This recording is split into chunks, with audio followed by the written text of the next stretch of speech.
cyangwa 0783 mwajya kuri website yacu ni cyangwa mukajya kuri page yacu ni Kundubuzima Health Care, aho hose mwahakura amakuru nyayo yizewe kandi anonosoye.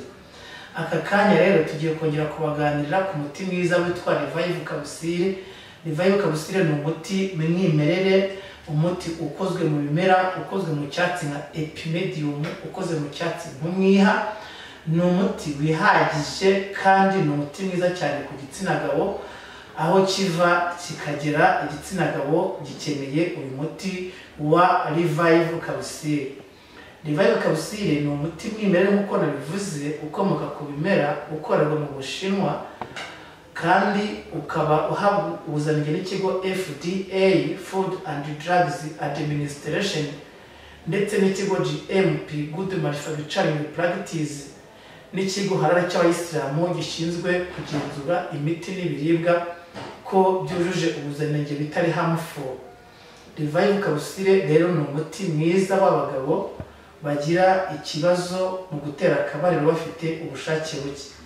Revive ni umuti wongera imisemburo ya testosterone. Iyi misemburo ya testosterone ituma umugabo agira ibyishimo, akagira kuri orgasme ya nyuma kugira ngo agire igikorwa neza, agikore kirangire kandi bigende neza.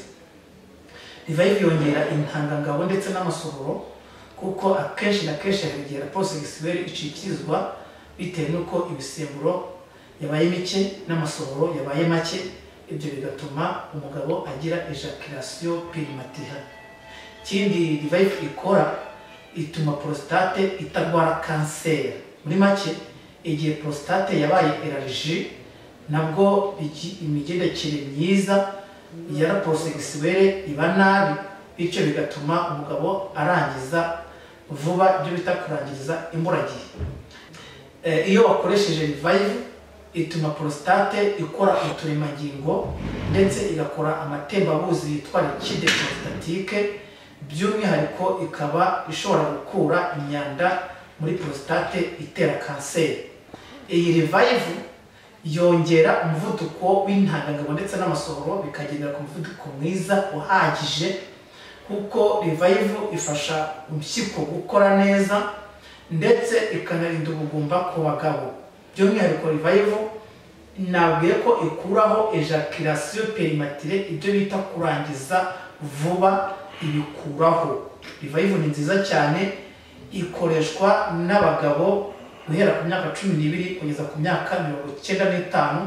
Umuntu wese ugifite ubushobozi bwo gukoresha Revive ni nziza cyane, iramufasha, yongera ibyishimo, ikuraho kurangiza vuba, yongera intangangabo, yongera imisemburo ya testosterone, yongera amatembabuzi yitwa liquide prostatique, irinda ubugumba, ifasha prostate mu kutarwara kanseri, by'umwihariko igatuma prostate ikora uturemangingo. Revive ifasha impyiko gukora neza, ifasha imitsi y'amaraso kugeza amaraso mu gitsina ahagije.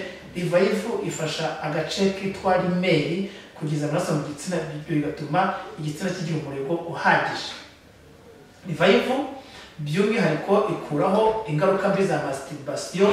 Iyo wafashe Revive ukayifatana na kafezi, ukayifatana na golden 6, ingaruka mbi za masturbation zivaho, kuko tubizi ko masturbation yangiza ubwonko, ikatuma prostate byimba. By'umwihariko masturbation itera ubugumba, masturbation ituma intanga zicika amazi memu n'amasohoro.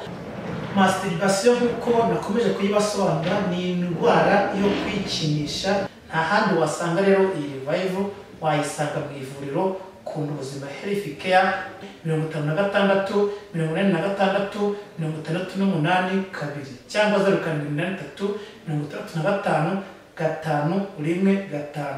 Website yacu ni wa3kundubuzima.rwa, kandi by'umwihariko wajya no kuri Facebook ukandikamo Kundubuzima Health Care cyangwa se ukandikamo Revive in Rwanda, wahitubona adresse yacu. Abari muri Amerika dukora delivery, ukayiboherereza tujya kwaka ibyangombwa muri FDA Rwanda. FDA Rwanda ikaduha license iyo bita export permit, bamara kwiduha tukajya kubyohereza ku iposita bibageraho mu buryo bworoshye ntabwo bigoye. Bari muri Amerika, bari mu Bushinwa, bari muri Espagne, bari mu Budage, bari mu Butaliyani, bari muri Zimbabwe, bari muri Congo, bari mu Burundi, abo bose Revive tubagezaho ku buryo bworoshye. Kunda ubuzima health care, kwita ku magara yawe ni inshingano zacu.